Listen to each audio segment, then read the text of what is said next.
Parce qu'il est l'heure, nous pouvons commencer. Bonjour à tous et à tous. Merci de vous joindre à nous aujourd'hui pour ce webinaire d'Ostéoporose Canada pour un aperçu des médicaments biologiques et biosimilaires à l'intention des prestataires de soins de santé. Je suis Angéline Badini, coordonnatrice de l'engagement communautaire à Ostéoporose Canada et je serai votre modératrice aujourd'hui pour cette présentation.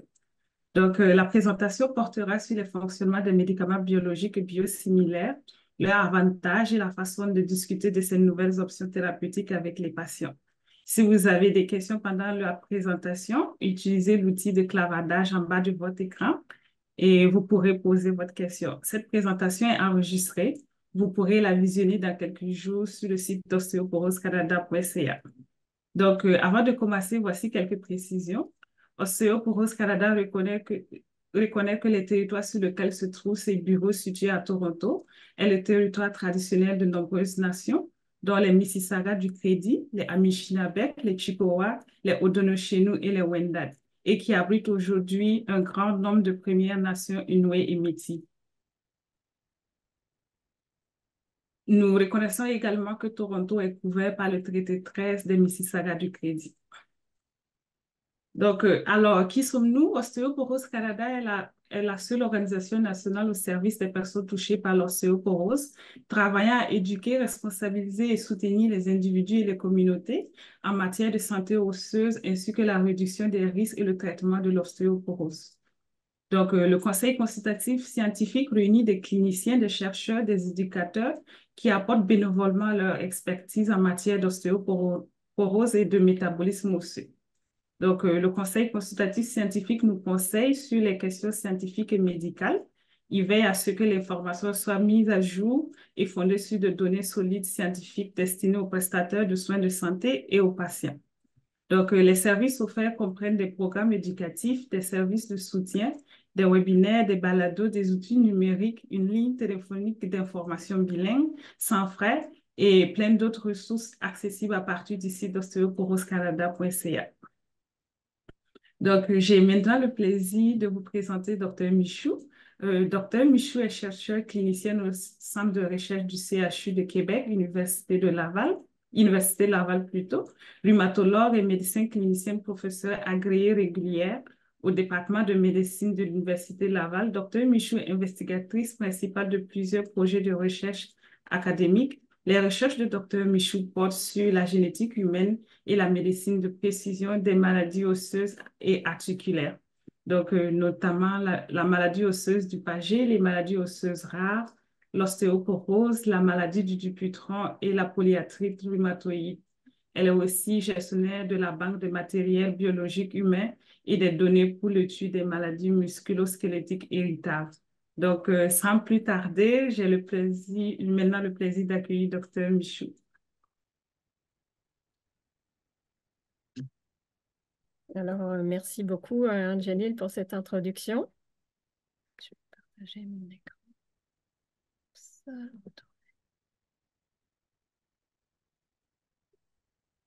alors, bon après-midi à tous. Merci de vous joindre à ce webinaire, malgré la belle après-midi chaude et ensoleillée que nous traversons. Je vais vous parler cet après-midi des agents biologiques et des biosimilaires à l'usage des professionnels de la santé. Voici mes liens d'intérêt. Donc, j'ai quelques liens d'intérêt avec des compagnies pharmaceutiques comme consultante et je dois déclarer que je préside maintenant le comité aviseur scientifique d'Ostéoporose Canada depuis quelques jours. Cet après-midi, nos objectifs d'apprentissage sont de définir un agent biologique et un biosimilaire, de comprendre le processus d'approbation des biosimilaires, de discuter des avantages des biosimilaires et de discuter de quelques exemples de biosimilaires en lien avec le traitement de l'ostéoporose. Alors, qu'est-ce qu'un agent biologique? Eh bien, un agent biologique, c'est un médicament qui est produit par des cellules vivantes, que ce soit des cellules animales, des bactéries, des levures, et ce n'est pas un produit qui est fabriqué par une réaction chimique. Donc, ils sont fabriqués par biotechnologie, le plus souvent par les stratégies qu'on appelle d'ADN recombinant. Quelques exemples de ces médicaments biologiques sont par exemple l'insuline, les interférons, l'érythropoïétine, les anticorps monoclonaux qu'on utilise par exemple en rhumatologie dans le traitement de l'arthrite comme les agents anti-TNF. La taille de ces molécules, de ces médicaments varie selon les produits. On a ici une représentation de l'insuline, donc qui fait 5800 Dalton, qui est le poids moléculaire. Puis, vous voyez à l'opposé un anticorps monoclonal qui fait 150 kilodalton, donc une molécule beaucoup plus volumineuse. À titre informatif, par exemple, la tériparatide qu'on utilise en ostéoporose fait à peu près 4000 et quelques 4100 Dalton, donc à peu près la taille de l'insuline en plus petit. Et puis le denosumab, ben, lui, c'est un anticorps monoclonal, donc c'est plutôt proche de 150 kilodalton. Donc, qu'est-ce qu'un biosimilaire? Un biosimilaire, c'est une version très similaire d'un produit biologique de référence après l'expiration du produit original. C'est-à-dire que le produit original, jusqu'à temps qu'il y ait une expiration du brevet, ben, il s'appelle un médicament biologique. Dès l'instant que son statut de brevet est expiré, là, il devient le médicament biologique de référence, en quelque sorte le biologique pionnier dans sa catégorie. Et puis le biosimilaire, c'est la version très similaire. Mais similaire ne veut pas dire identique. Alors on va revenir là-dessus, je ne veux pas vous donner un mal à la tête avec le vocabulaire, mais on va en parler un peu plus tard. Pour ceux qui sont dans le domaine depuis quelques années, par le passé, les biosimilaires s'appelaient des produits biologiques ultérieurs. Ça, c'était le nom que Santé Canada leur avait donné. Maintenant, c'est une appellation qui a pas mal disparu. On parle de produits biosimilaires. En fait, dans les agents biologiques, c'est totalement impossible de reproduire exactement, donc de façon identique, toutes les caractéristiques d'un agent biologique, y compris au sein du médicament biologique de référence, d'un lot à l'autre. Alors en bas, là, vous avez des représentations, les différentes batchs. Puis ça, c'est la molécule, les petits ronds, les acides aminés. Puis vous voyez, il y a des petites traces jaunes, des petites flèches qui sont des modifications sur les acides aminés, par exemple des glycations, l'ajout de sucre, l'ajout de phosphore, etc. Ça vient faire des petites modifications dans la protéine, dans la molécule. Donc, elle n'est pas strictement identique, ce n'est pas une copie conforme, mais elle est très similaire. En fait, elle ne peut pas être plus similaire que celle-là. Alors, la différence avec un générique, ben, on sait tous qu'un générique, c'est une petite molécule qui est fabriquée chimiquement, qui contient les ingrédients qui sont identiques aux produits de référence. Donc, c'est vraiment la copie conforme. On a reproduit la recette à l'identique. Les biologiques, on ne peut pas la reproduire à l'identique parce que même au sein d'un biologique de référence, entre chaque lot, il y a des petites différences qui fait que les biologiques, ils peuvent être juste similaires entre eux. Ils ne peuvent jamais être identiques. Ça tient au fait qui sont fabriqués à partir de cellules vivantes et qui sont souvent de grande taille et complexes. Ceci étant, les biosimilaires sont vraiment ce qui s'approche le plus du produit biologique de référence. Une différence importante par rapport au générique, c'est que les biosimilaires, ils vont avoir besoin de beaucoup plus d'études pour prouver justement leur caractère similaire par rapport aux produits biologiques de référence, notamment en ce qui concerne l'efficacité et les effets secondaires des médicaments. Je vais vous donner un exemple un peu plus tard pour qu'on comprenne bien la différence. Donc, pourquoi on fait des biosimilaires finalement? Eh bien, en fait, un des principaux problèmes, c'est le coût des agents biologiques. Donc, les agents biologiques représentent moins de 2% des médicaments au Canada, mais 30% du coût. Au Québec, pour ceux d'entre vous qui sont dans la province de Québec, 8% des personnes assurées au régime public d'assurance maladie consomment des médicaments biologiques. Donc, l'idée de produire des médicaments similaires qui coûtent moins cher à produire, c'est de pouvoir financer l'innovation et puis de pérenniser le système de santé en nous permettant d'accéder à de plus en plus de médicaments. Alors, comment fonctionnent les agents biologiques et les biosimilaires, puisqu'ils sont similaires? Ils sont des produits injectables par intraveineuse ou subcutanée. Ça varie selon la formulation du type de médicament, puis c'est similaire selon les différentes catégories de produits. Donc, on peut être soit amené à remplacer une protéine manquante ou augmenter l'expression d'une protéine déjà existante, donc comme c'est pour le cas pour les petites protéines comme l'insuline, la tériparatide. Et pour les anticorps monoclonaux, ben là, il s'agit d'aller cibler une substance, puis de l'inhiber ou de bloquer son récepteur pour obtenir un effet thérapeutique. Exemple, les anti-TNF dans l'arthrite ou certains facteurs de croissance qui agissent sur la résorption osseuse dans le cadre de l'ostéoporose. Donc, les agents, comment ils sont fabriqués? Bien, c'est toujours une technologie dite d'ADN recombinant. Donc, la tériparatide, elle qui stimule la formation osseuse, elle est fabriquée à partir d'une souche de bactéries qu'on appelle Escherichia coli, plus communément connue sous le nom de colibacille, qui est finalement modifiée pour fabriquer par ADN recombinant la protéine qui nous intéresse. Donc, la tériparatide, elle est générée dans la souche de colibacille. Puis, bien sûr, après, il va y avoir un processus pour isoler la protéine, la purifier, la filtrer, etc., pour qu'elle devienne utilisable comme un médicament. D'autres médicaments anti-ostéoporotiques, donc j'ai pris l'exemple du denosumab et du romosozumab, eux, ils sont fabriqués de la même façon. Ils sont des anticorps monoclonaux IgG2 humains qui sont fabriqués à partir de cellules vivantes, donc des cellules ovariennes d'hamster chinois, là, donc les cellules CHO. Et c'est aussi la technique d'ADN recombinant qui est en vigueur pour la production de ces médicaments-là. Donc, combien de temps entre l'expiration d'un produit de référence et l'arrivée d'un biosimilaire? Ben, en fait, dès que les brevets sont tombés, il n'y a plus de protection des données. Donc, la production des biosimilaires peut commencer. Il faut savoir que pour un même produit, la date d'expiration des brevets peut varier selon les régions du monde dans lesquelles on se trouve. Je vais maintenant vous passer en détail le processus pour qu'un biosimilaire soit approuvé. Vous allez voir que c'est quand même un processus rigoureux avec plusieurs étapes. Donc, je vais vous détailler ce processus pour que vous puissiez être familier avec ça.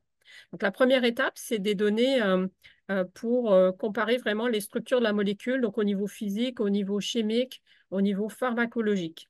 La deuxième étape, ce sont des études non cliniques ou précliniques. On va regarder la toxicité puis la pharmacodynamique des molécules. Puis la troisième étape, ce sont des essais cliniques. Donc, c'est exactement les mêmes étapes que le médicament original a suivi. Dans les études cliniques, on va regarder la pharmacodynamique, la pharmacocinétique, l'efficacité, la sécurité et l'immunogénicité. Donc, on refait toutes les études, y compris jusqu'aux études de phase 3, pour pouvoir être validé comme un biosimilaire. Donc, on va commencer par étapes sans aller non plus trop dans le détail. Donc, les premières étapes, ce sont les études structurelles et fonctionnelles approfondies. Donc là, on va aller regarder vraiment dans les caractéristiques du produit, les caractéristiques physico-chimiques, la stabilité, l'activité biologique, l'activité immunochimique, la pureté, les impuretés. Donc, on est vraiment dans le détail technique de la production des médicaments. Ensuite, on a une étape d'étude non clinique sur des cellules qui comparent l'effet du biosimilaire proposé par rapport aux médicaments de référence. Puis là, on s'attend à ce que ce soit vraiment les mêmes profils qu'on retrouve. On n'est pas comme dans une étude où là, c'est un nouveau médicament contre un placebo. On cherche des différences. Là, on cherche au contraire le plus de similitudes possible. Donc ensuite, va avoir lieu l'étude chez les humains. Donc il s'agit de démontrer qu'il n'y a pas de différence clinique importante sur l'efficacité et l'innocuité. Donc les effets secondaires, on s'attend à ce que ce soit les mêmes effets secondaires dans les deux types de produits.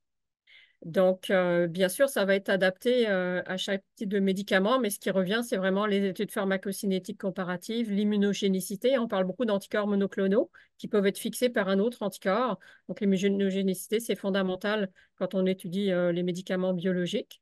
Et puis, selon les types de médicaments qui vont être utilisés, il y a plus ou moins d'études pharmacodynamiques qui va être faite. Et dans tous les cas, là, pour les biosimilaires, il y a une étude comparative d'efficacité qui est requise par Santé Canada. Donc, au niveau des indications, il y a des petites subtilités là au niveau de Santé Canada. Donc, le Santé Canada peut autoriser le médicament biosimilaire pour les mêmes indications que le biologique de référence.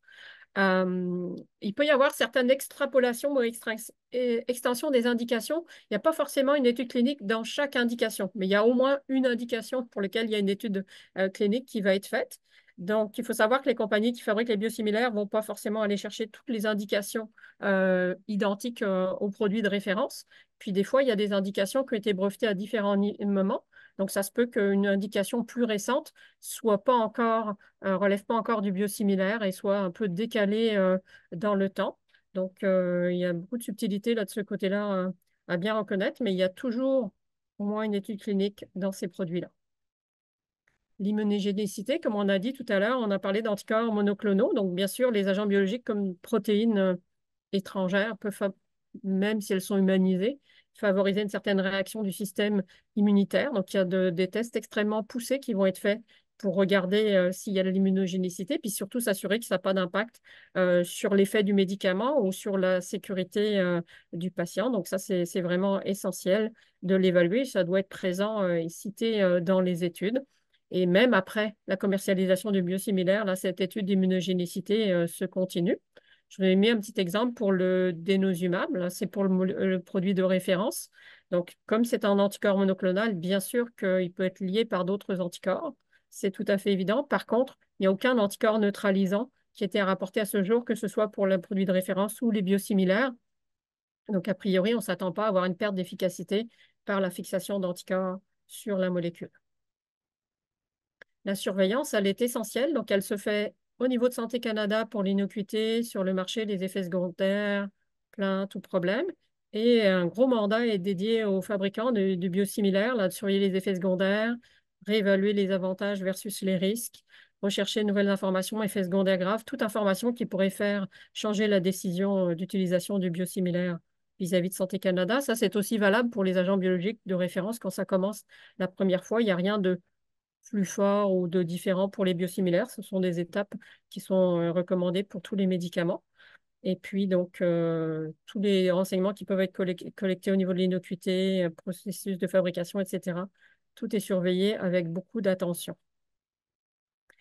Donc, les biosimilaires, on a parlé des aspects financiers. Donc, à efficacité et sécurité égales, vont nécessiter moins de recherche et de développement puisque la recette pour développer la molécule est déjà connue. On n'est pas dans le développement à chercher une idée. Ils vont être moins chers à produire et l'économie réalisée va pouvoir être investie dans des innovations ou donner accès aux patients à des médicaments qui n'ont pas encore de biosimilaires et qui peuvent être plus coûteux. Ici, je vous ai mis un petit exemple pour bien visualiser ce qui se passe. Donc, ça, c'est le coût estimé de la tériparatide, donc un médicament qui stimule la formation osseuse. Puis, ça, c'est finalement le gain d'argent qu'on va faire entre le générique et le biosimilaire.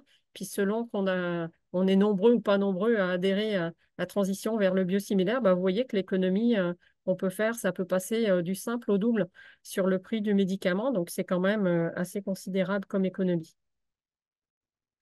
Alors, la transition vers les biosimilaires, euh, elle est habituellement obligatoire quand dans la province, le médicament biosimilaire apparaît au formulaire. Rapidement, on se fait contacter en nous disant, bah, d'ici telle date, il faut transitionner vos patients qui ont le médicament de référence puisque maintenant, il y a un biosimilaire. Il y a des exceptions qui perdurent pour certaines molécules concernant les femmes enceintes, les patients pédiatriques, et puis ceux qui ont eu des échecs à deux agents biologiques par le passé. Ça concerne par exemple les médicaments contre l'arthrite. Dans nos médicaments, nous, en ostéoporose, par exemple, il n'y a aucune de ces exceptions-là qui s'applique. L'interchangeabilité, ça c'est un domaine important à bien comprendre. Il s'agit donc de remplacer le médicament d'origine par l'équivalent sans l'intervention d'un prescripteur. Alors je vais revenir un petit peu tout à l'heure là-dessus. Euh, le fait que Santé Canada autorise un biosimilaire, ça ne veut pas dire qu'il est équivalent aux médicaments de référence et l'interchangeabilité, elle revient en fait à chaque province et territoire en fonction des règles de remboursement, etc. Donc, Santé Canada ne se prononce pas sur l'interchangeabilité. C'est au niveau de chacune de vos provinces. On va vous envoyer de l'information pour vous dire si les médicaments sont interchangeables ou pas. Alors, ici, j'ai pris un exemple au Québec avec des publications de l'INES, des critères qu'on va utiliser pour déterminer l'interchangeabilité des médicaments. Donc, ça, c'est le checklist de ce qui doit être passé. Donc, concernant l'immunogénicité, l'innocuité, les caractéristiques des politiques, les données des sociétés savantes, les perspectives des cliniciens. Je continue. Donc, les populations qui ont été étudiées, l'intervention, les comparateurs, finalement, les données qui ont été publiées. Là, tout ça va être regardé scrupuleusement. Et puis ensuite, on va pouvoir déterminer un niveau de preuve, vous voyez, avec 4 grades pour savoir si l'interchangeabilité est quelque chose qui peut être recommandé ou qui ne devrait pas être recommandé. Donc, il y a bien sûr un certain nombre d'enjeux à changer vers les biosimilaires. Alors, de mon expérience de rhumatologue, il peut y avoir des fois des problèmes d'approvisionnement sur certains biosimilaires. Il peut y avoir des ruptures de stock à se gérer. C'est aussi le cas pour les biologiques de référence. Et ça, c'est toujours un enjeu, surtout quand on doit injecter à date vraiment très précise les médicaments. Mais encore une fois, ce n'est pas un enjeu propre aux biosimilaires, c'est un enjeu propre aux agents biologiques et à leur mode de fabrication. Donc, c'est bien important d'être bien transparent auprès des patients, de bien expliquer les modes de fabrication, etc. Sinon, ce qu'on risque de voir arriver, c'est l'effet nocebo. Alors, vous connaissez l'effet placebo, donc un médicament qui n'est pas de principe actif, qui fait quand même un effet. Ben, dans le nocebo, c'est que ça fait un effet, mais un effet négatif. Donc, s'il y a des petits changements entre le biosimilaire et l'original, il faut bien l'expliquer au patient pour pas que le patient pense que finalement, le biosimilaire est moins efficace. Je vous donne un exemple.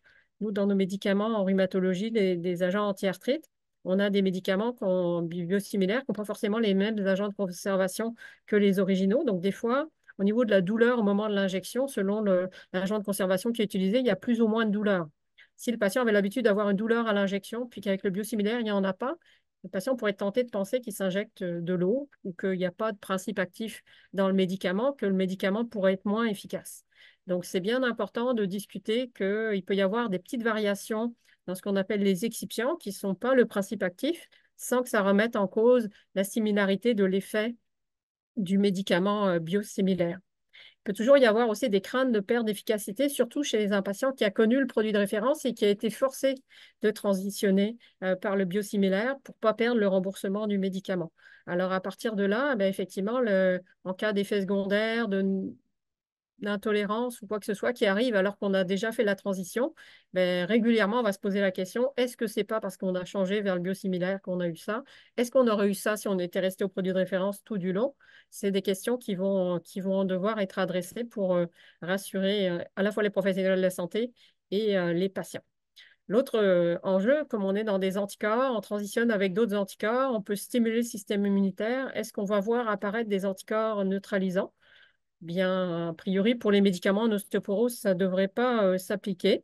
Mais effectivement, dans les produits biologiques de référence où on a déjà production d'anticorps neutralisants, c'est quelque chose qu'il faut garder en tête quand on a des pertes d'efficacité. Ça ne veut pas dire que ça arrive systématiquement quand on change pour un biosimilaire.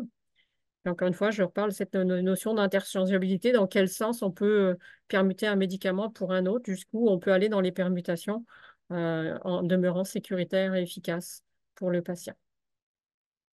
Alors, les biosimilaires, probablement que dans vos pratiques, vous êtes déjà familier. Ça, c'était la liste en date de 2022. Donc, en 2024, on en a un peu plus. Mais probablement qu'il y a des médicaments qui vont vous parler. Donc, on a les insulines, on a teriparatide, le stimulant de la formation osseuse. On a des médicaments qui sont utilisés dans de nombreuses indications, que ce soit dans le cancer, beaucoup de médicaments en rhumatologie, mais pas uniquement. Vous voyez aussi des médicaments, la héparine, des médicaments utilisés en hématologie. Et puis, maintenant, je vais vous parler un petit peu plus des médicaments utilisés en ostéoporose. Donc, en ostéoporose, on a trois médicaments qui sont des agents biologiques. On a la teriparatide, le denosumab et le romosozumab. On a aussi les bisphosphonates, mais les bisphosphonates, ils ne sont pas des agents biologiques. Ils sont des produits chimiques pour lesquels il existe des médicaments génériques depuis de très nombreuses années. Il existe des biosimilaires maintenant pour les deux premiers médicaments, donc teriparatide et denosumab. Et je vais vous présenter à titre d'exemple pour cette présentation quelques données dans les diapositives à venir. Alors, la teriparatide, il y a un petit piège. La teriparatide, en fait, la molécule de référence, le médicament de référence, a été produit par ADN recombinant. Donc, c'est un agent biologique. Mais la teriparatide est une petite molécule qui fait 34 acides aminés, donc un peu plus que 4000 Dalton. Et en fait, comme c'est une protéine de petite taille, elle peut aussi être fabriquée par synthèse chimique en phase solide, donc comme un médicament qui n'est pas un biologique. Et en fait, il y a une compagnie, à ma connaissance, peut-être même deux, qui a fabriqué donc un générique de la teriparatide. Donc, une molécule qui est identique, c'est exactement les mêmes acides aminés. Ça a été produit par une technique de synthèse chimique. Donc, on n'est pas dans un biosimilaire.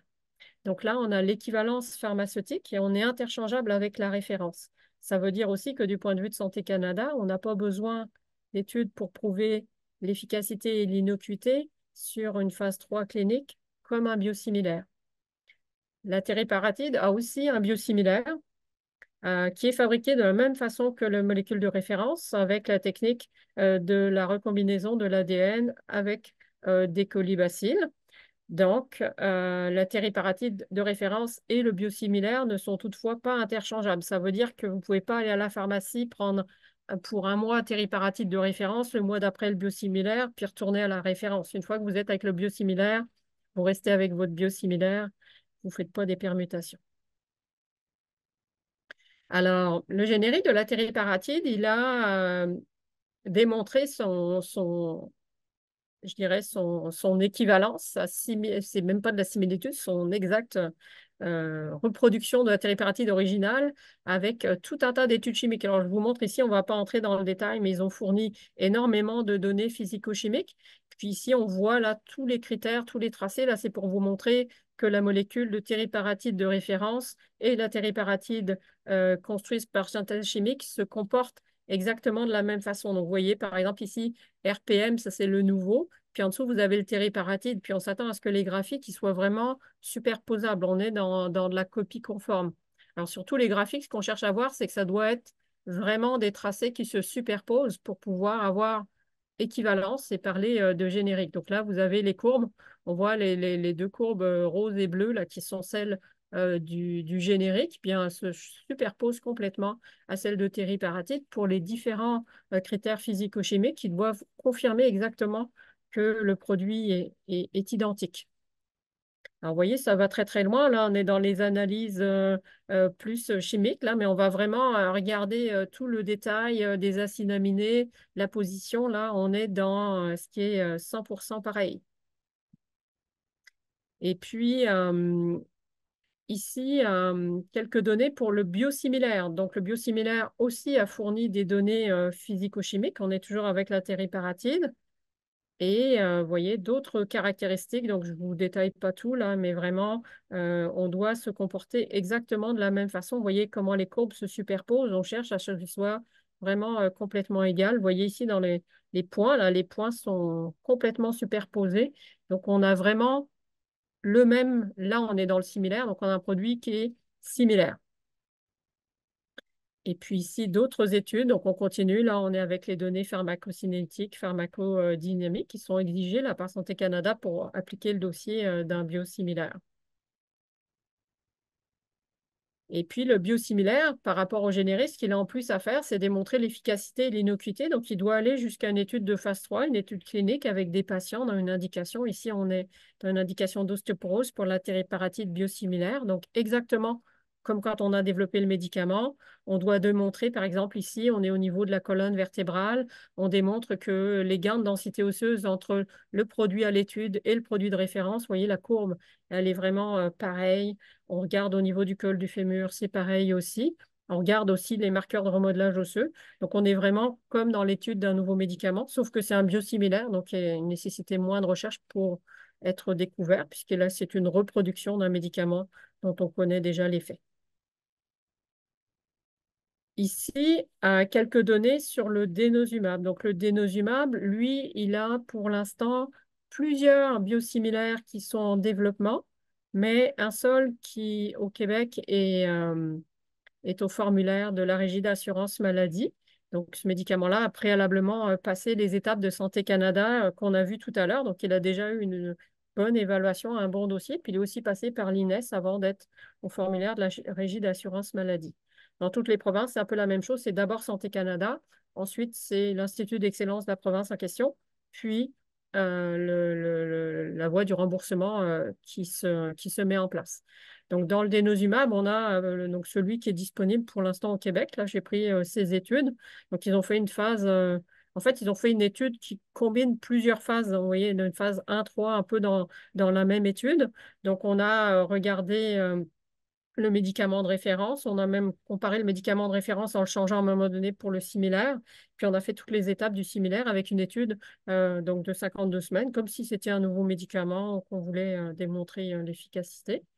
Et puis, un peu comme tout à l'heure pour l'autre étude, là, on regarde vraiment toutes les caractéristiques. Donc là, avec les densités osseuses. Donc, vous voyez la comparaison des deux produits, les deux graphiques qui se superposent le plus exactement possible. Et puis, on doit voir aucune différence significative. Sinon, on ne peut pas être, bien entendu, un biosimilaire.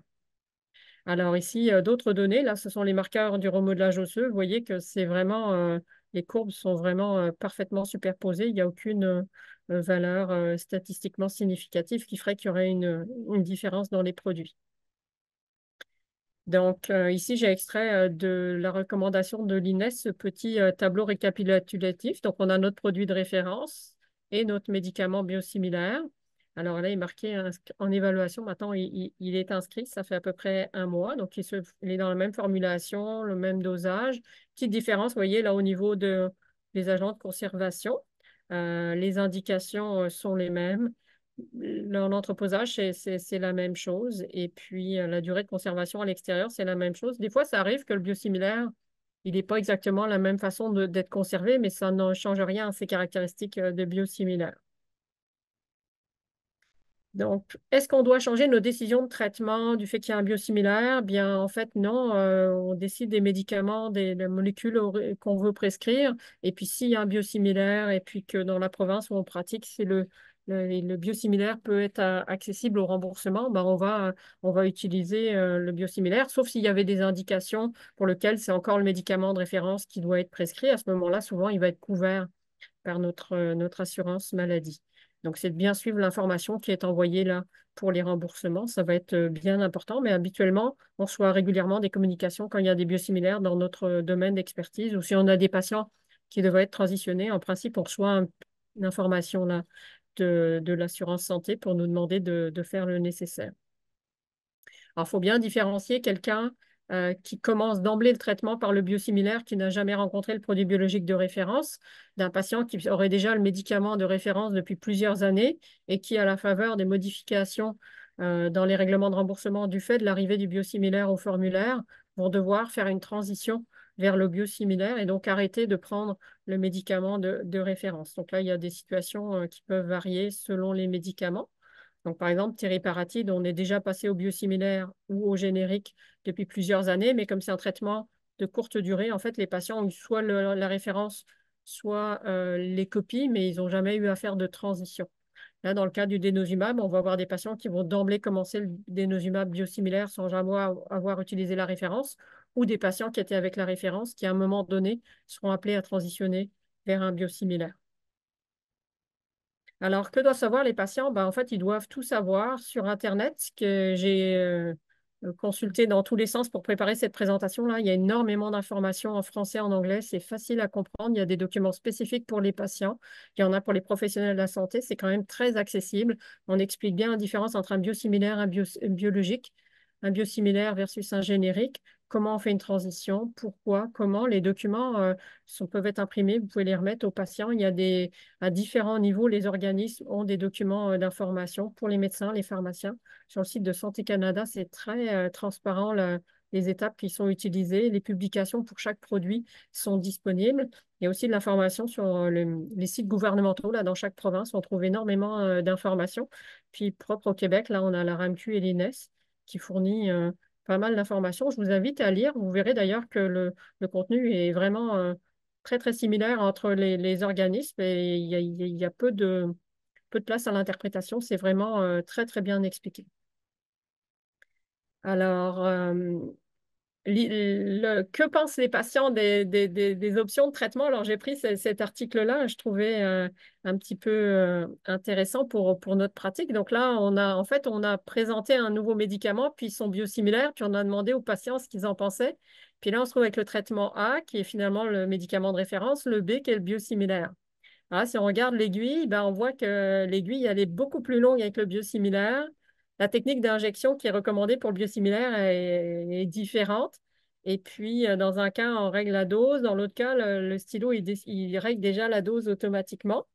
Et puis, là, pour la conservation, ben, c'est un petit peu différent. Il ne faut jamais le laisser à l'extérieur des réfrigérateurs. Puis là, on peut le laisser à l'extérieur. Bien ça, sans une information préalable et une bonne discussion avec les patients, ça pourrait faire penser que ce n'est pas du tout le même médicament. Alors, il va falloir expliquer que l'aiguille est plus longue, le fait qu'on injecte à 45 degrés versus à 90 degrés, que la dose soit réglée toute seule et qu'on puisse le laisser à l'extérieur du réfrigérateur, ça n'empêche pas que ça puisse être un biosimilaire très acceptable avec la même efficacité, les mêmes effets secondaires que le médicament de référence. Mais par contre, si vous n'avez pas anticipé ça dans votre bureau en discutant avec le patient, bien, il pourrait arriver que vous perdiez l'intérêt du patient vis-à-vis du biosimilaire. Donc, il faut vraiment l'anticiper. Donc, quand on sait qu'il y a des biosimilaires ou il y a des petites différences, c'est peut-être mieux de le mentionner pour éviter il y ait des confusions, des arrêts de traitement intempestifs qui pourraient nuire, bien sûr, à nos patients. Alors, où trouver de l'information? Mais écoutez, il y a énormément d'informations sur le site de Santé Canada, en français, en anglais. Et puis, moi, je suis allée regarder là, au ministère de la Santé du Québec, mais dans les autres provinces, j'ai pu consulter quelques documents et il y a effectivement un contenu qui est assez redondant d'une province à l'autre. Puis ensuite, ben, en fonction des provinces puis des stratégies de remboursement, il peut y avoir des variations. Il y a aussi les monographies de produits, y compris les biosimilaires qui ont des monographies de produits qui peuvent être très intéressantes pour votre pratique, chercher des informations, pouvoir adresser les questions que les patients ne manqueront pas de poser.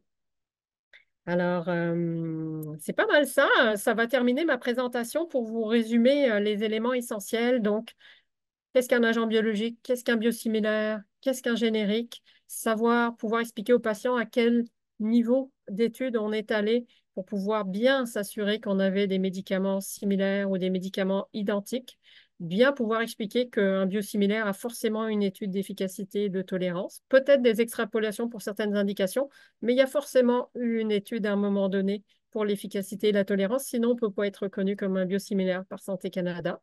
Je vous ai donné dans le contexte d'ostéoporose des exemples de la tériparatide, qui est un petit peu un piège avec un biosimilaire, un générique, et le denosumab, qui lui qui est un anticorps monoclonal, donc une grosse molécule qui n'aura que des biosimilaires et pas de générique. Et les sources d'information. Alors voilà, ça complète ma présentation. Alors ça va me faire très plaisir de pouvoir échanger avec vous et répondre à vos questions. Je vous remercie pour votre attention.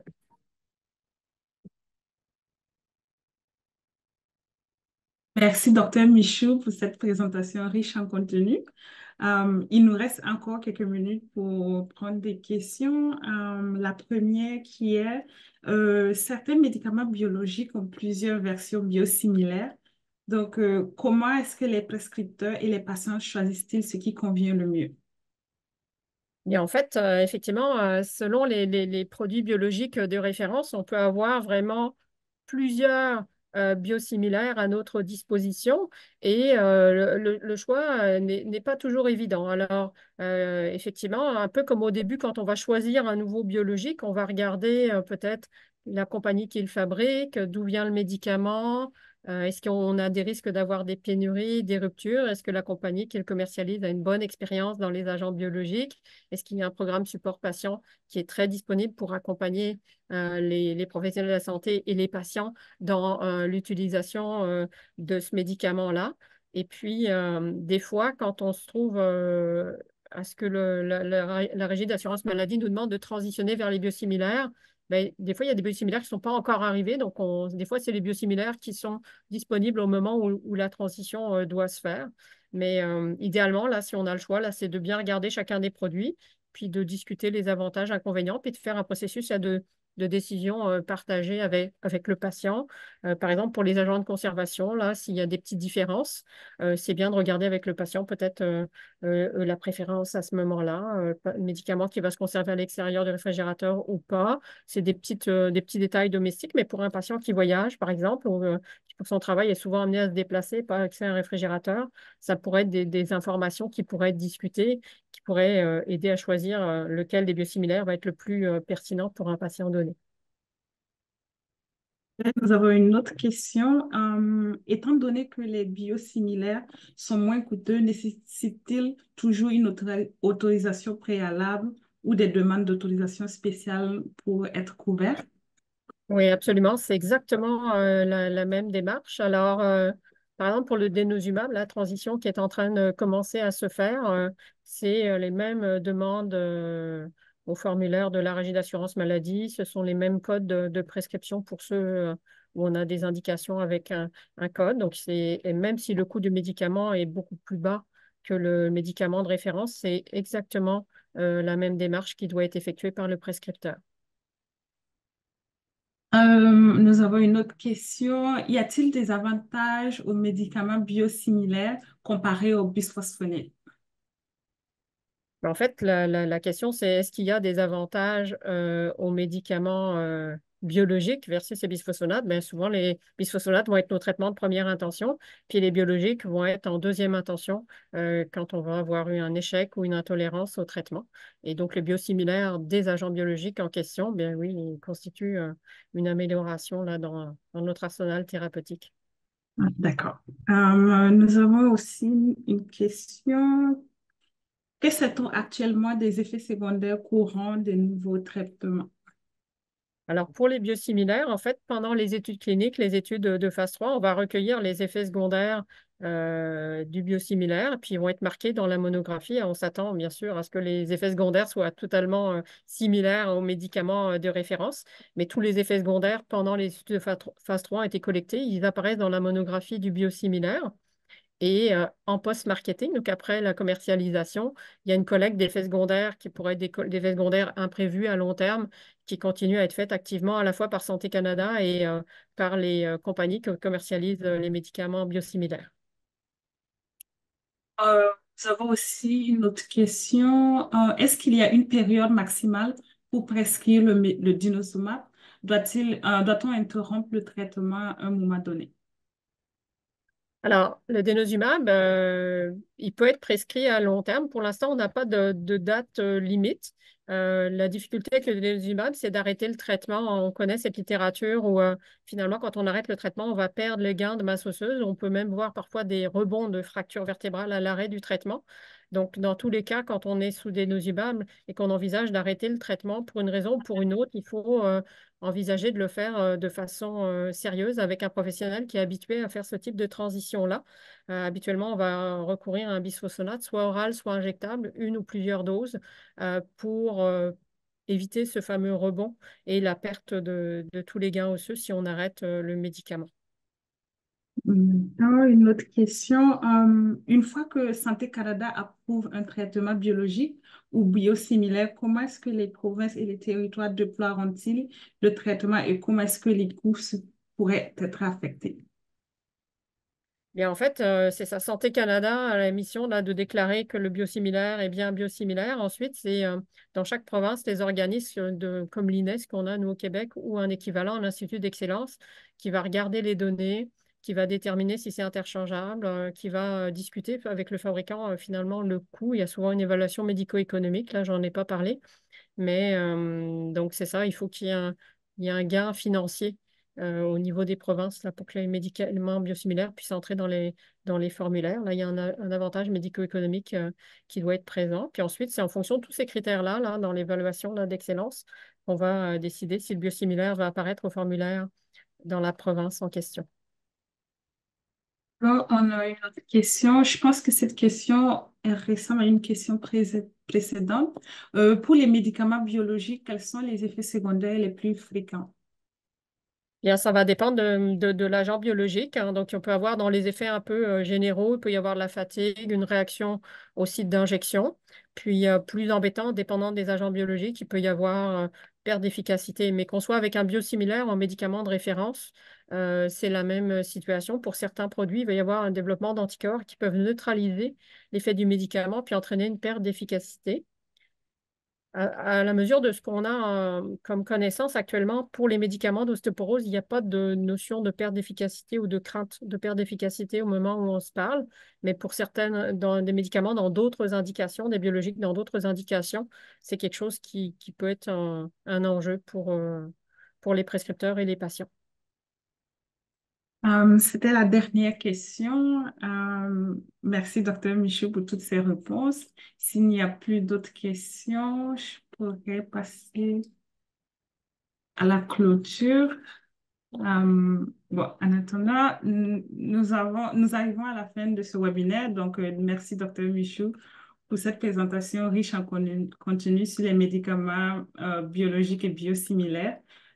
Si vous souhaitez obtenir davantage d'informations sur l'ostéoporose, veuillez consulter notre site web ostéoporosecanada.ca. Nous vous invitons aussi à vous inscrire à l'infolettre nationale tout en haut à droite de votre écran sur le site web d'Ostéoporose Canada. Et je vous remercie tous d'avoir participé à ce webinaire et nous espérons vous revoir très bientôt. Merci.